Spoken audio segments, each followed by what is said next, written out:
I can vividly remember being so worried about moving up a year.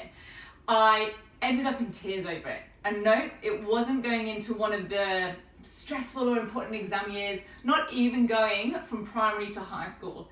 It was just as a little kid at primary school, and I got myself all in tears about the prospect of moving up from the infants to the juniors. And that would be like moving from like year 3 to year 4 over here in Australia.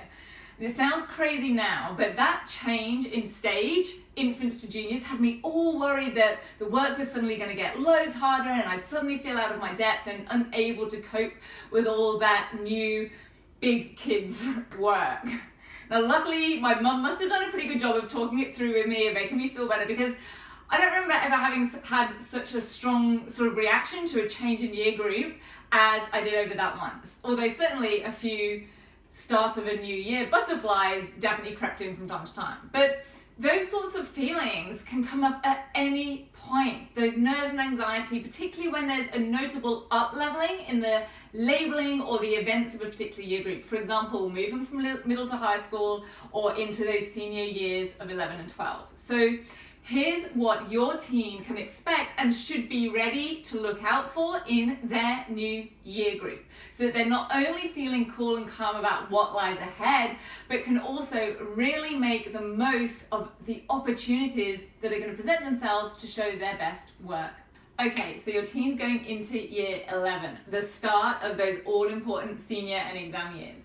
Now they'll likely already have had it drummed into them by their school and teachers, or are about to be, how seriously they need to take these next few years. So I won't focus on that side of things here, but more the specific changes and challenges that they're going to see in comparison to their experience of year 10.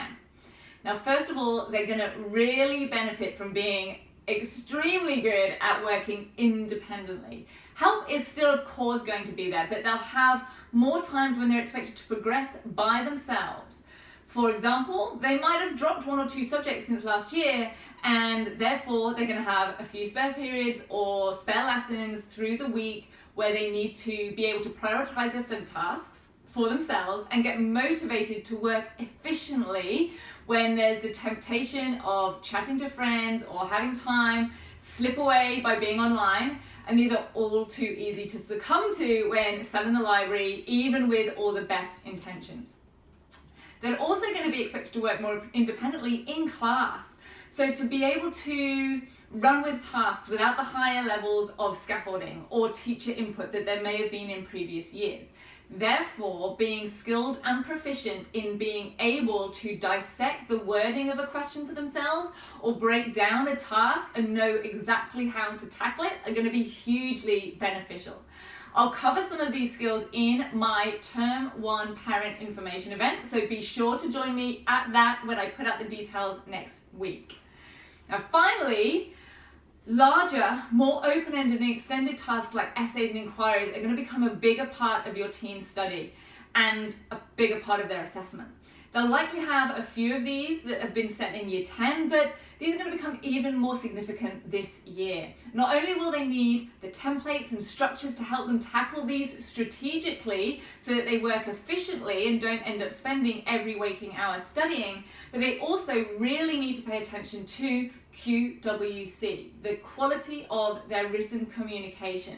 Now in these senior years, students are expected to be able to write with clarity and sophistication, to have a wide vocabulary and have, of course, accurate spelling, punctuation and grammar.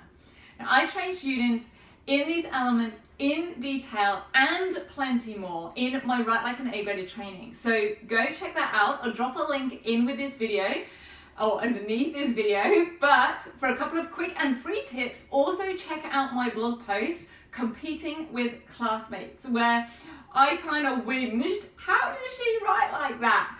But of course, in the blog, I also explain what I know now and how your teen actually can write in the way that I never thought I could. So there you have it. Quite a few expectations to be aware of. That jump from year 10 to senior is significant, I'm not gonna lie, but to be aware of those changes and upcoming challenges, knowing what to look for in terms of the increase in levels of detail and analysis required in the tasks that are set, then your teen's going to be one step ahead in year 11.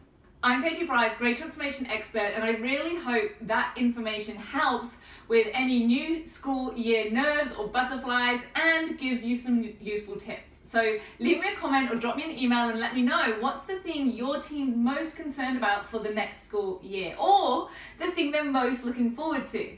And be sure to look out for my Term 1 parent information event coming up next week. It's totally free and has a new Netflix style twist for 2019.